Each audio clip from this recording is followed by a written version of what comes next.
अध्याय 12 पद संख्याएं 1 से 9। प्रभु ने अब्राम से कहा, अपना देश, अपना कुटुंब और अपने पिता का घर छोड़ दो और उस देश जाओ जिसे मैं तुम्हें दिखाऊंगा। मैं तुम्हारे द्वारा एक महान राष्ट्र उत्पन्न करूंगा, तुम्हें आशीर्वाद दूंगा और तुम्हारा नाम इतना महान बनाऊंगा कि वह कल्याण का स्रोत बन जाएगा। जो तुम्हें आशीर्वाद देते हैं, मैं उन्हें आशीर्वाद दूंगा। जो तुम्हें श्राप देते हैं, मैं उन्हें श्राप दूंगा। तुम्हारे द्वारा पृथ्वी भर के वंश आशीर्वाद प्राप्त करेंगे। तब अब्राम चला गया जैसा कि प्रभु ने उससे कहा था और लौट उसके साथ गया। जब अब्राम हारान छोड़कर चला गया था तो उसकी अवस्था 75 वर्ष की थी। अब्राहम अपनी पत्नी सराय तथा अपने भतीजे लौट को अपने साथ ले गया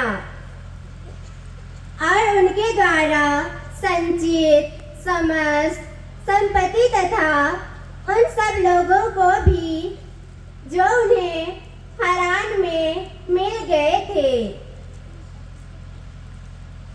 वे कनान देश चले गए। वहां पहुंचकर अब्राहम ने सिखेम नगर तक मोरे के बतूल तक उस देश को पार किया।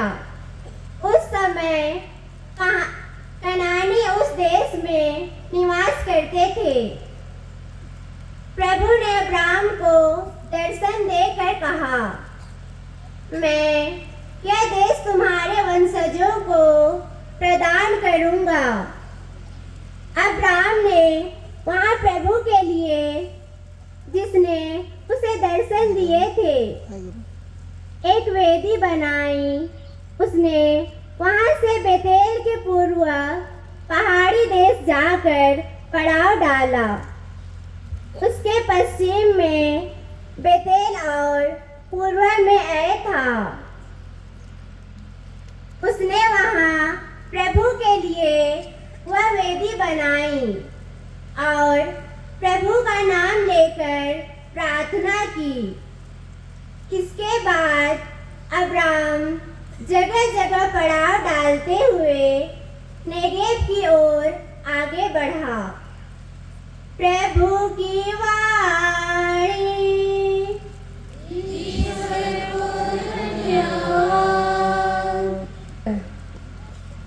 धन्य है वे लोग जिन्हें प्रभु ने अपनी प्रजा बना लिया है।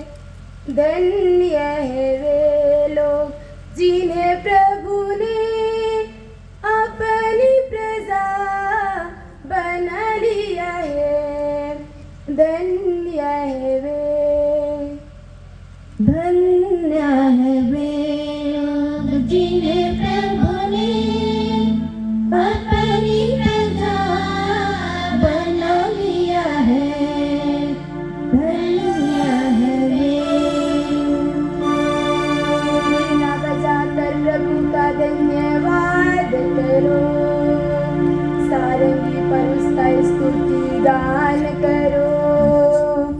उसके आदर में नया गीत गाओ, मन लगा कर वीणा बजाओ। धन्य है वे लोग जिन्हें प्रभु ने अपनी प्रजा बना लिया है। धन्य है वे। प्रभु का वचन सच्चा उसके समस्त कार्य विश्वसनीय हैं। उसे धार्मिकता तथा न्याय प्रिय है। पृथ्वी उसके प्रेम से भरपूर है।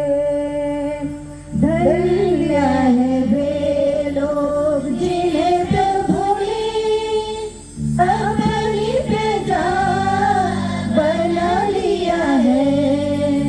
धन्य है वे। प्रभु की योजना चिरस्थायी है। उसके उद्देश्य पीढ़ी दर पीढ़ी बनी रहती है। धन्य है वे लोग जिनका ईश्वर प्रभु है, जिन्हें प्रभु ने अपनी प्रजा बना लिया है। धन्य है वे लोग जिन्हें प्रभु ने अपनी प्रजा बना लिया है। धन्य है वे। प्रभु आकाश के ऊपर से दृष्टि डालता और सभी मनुष्यों को देखता रहता है। प्रभु स्वर्ग से देखता रहता और पृथ्वी के सब निवासियों पर दृष्टि रखता है। धन्य है वे लोग जिन्हें प्रभु ने अपनी प्रजा बना लिया है। धन्य है वे।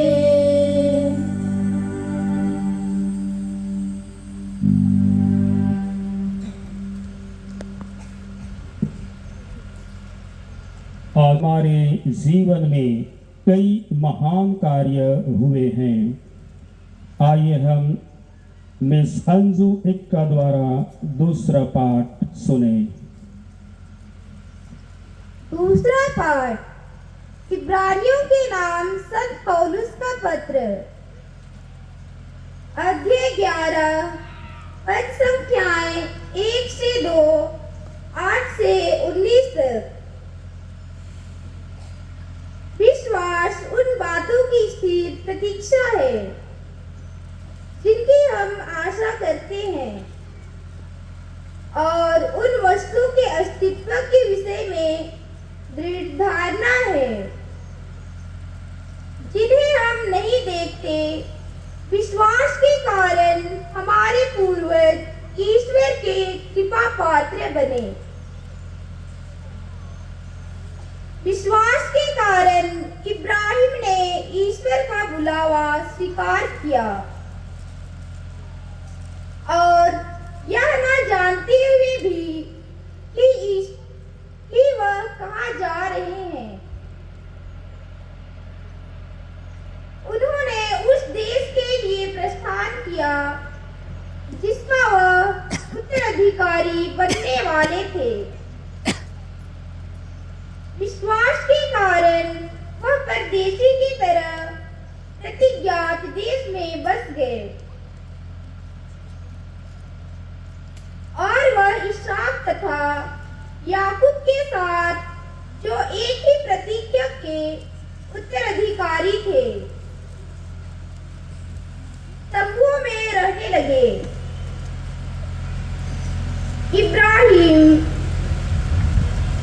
इब्राहिम ने ऐसा किया क्योंकि वह उस पक्के नींव वाले नगर की प्रतीक्षा में था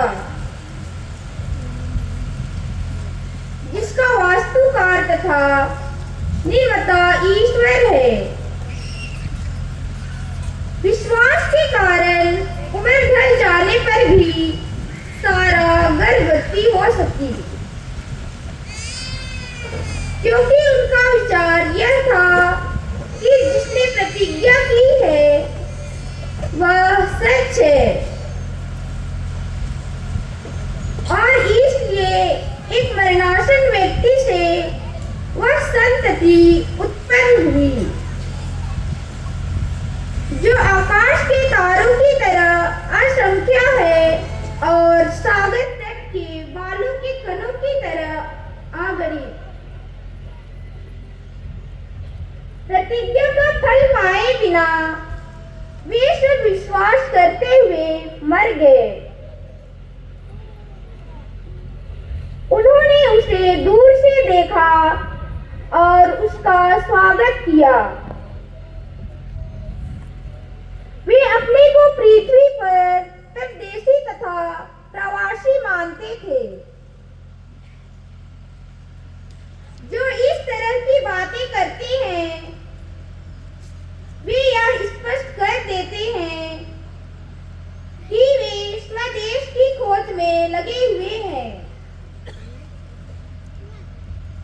वे उस देश की बात नहीं सोचते थे जहां से वे चले गए थे, क्योंकि वे वहां लौट सकते थे।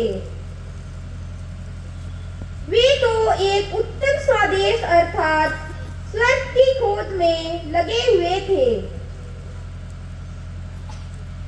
इसलिए ईश्वर को उन लोगों का ईश्वर कहलाने में लज्जा नहीं होती। उसने तो उनके लिए एक नगर का निर्माण किया। जब ईश्वर इब्राहिम की परीक्षा ले रहा था तब विश्वास के कारण उन्होंने इसहाक को अर्पित किया। वह अपने इकलौते पुत्र को बलि चढ़ाने तैयार हो गए थे। यद्यपि उनसे यह प्रतिज्ञा की गई थी कि इसहाक से तेरा वंश चलेगा। इब्राहिम का विचार यह था कि ईश्वर मृतकों को भी जिला सकता है। इसलिए उन्होंने अपने पुत्र को फिर प्राप्त किया। यह भविष्य के लिए प्रतीक था। प्रभु की वाणी।